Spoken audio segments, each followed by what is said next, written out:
Assalamualaikum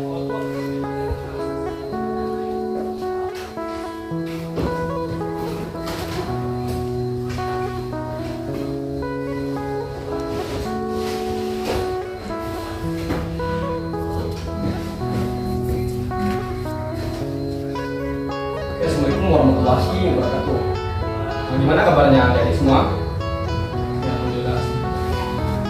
Oke, mungkin adik-adik semua tidak asing dengan wajah Bapak, karena Bapak baru pertama kali memasuki kelas ini.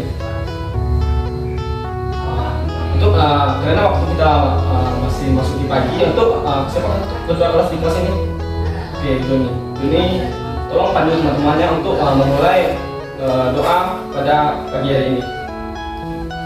Baik Pak. Oke, terima kasih Joni dan teman-teman semua, jadi semua.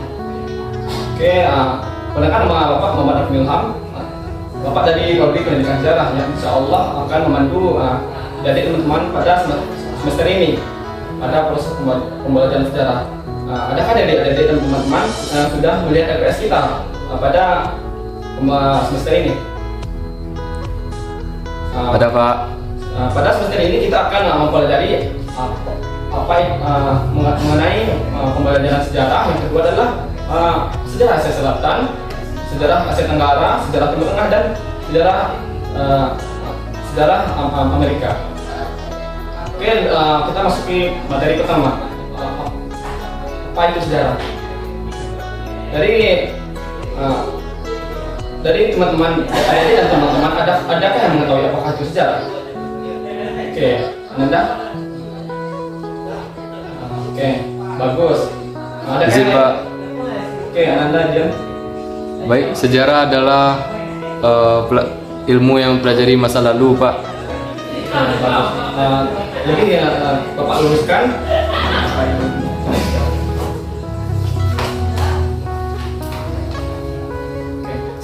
Sejarah merupakan suatu peristiwa di masa lampau yang meliputi kejadian di masa lalu. Sejarah merupakan suatu fenomena penting yang melekat pada diri manusia. Sejarah merupakan suatu proses di mana manusia itu tumbuh dan berkembang. Ada 3 prospek yang memfokuskan sejarah itu terlihat penting, yaitu prospek manusia, ruang, dan waktu. Dan memiliki beberapa ciri-ciri yang lebih umum, yaitu sejarah itu adalah pertama, tidak pernah terulang kembali. Yang kedua adalah bersifat unik. Dari prospeknya, penjelasan saya tadi adalah sejarah adalah ada 3, yaitu manusia, ruang, dan waktu.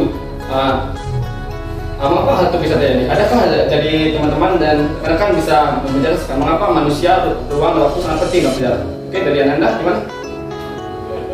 Oke, bagus. Tapi Bapak luruskan lagi ya. Karena manusia merupakan suatu tokoh utama pelaku sejarah. Manusia bisa dikatakan sejarah itu berjalan lancar karena ada aktivitas manusia di dalamnya. Apabila manusia itu tidak ada di dalam kejadian sejarah, maka sejarah itu tidak akan pernah terjadi. Yang kedua adalah poin ruang. Ruang merupakan suatu tempat atau di mana lokasi kejadian sejarah itu terjadi.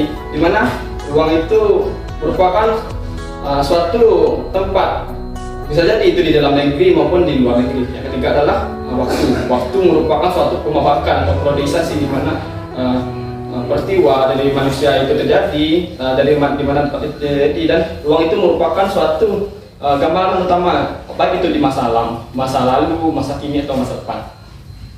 Oke, dari penjelasan Bapak mengenai apa itu sejarah, adakah yang ingin bertanya?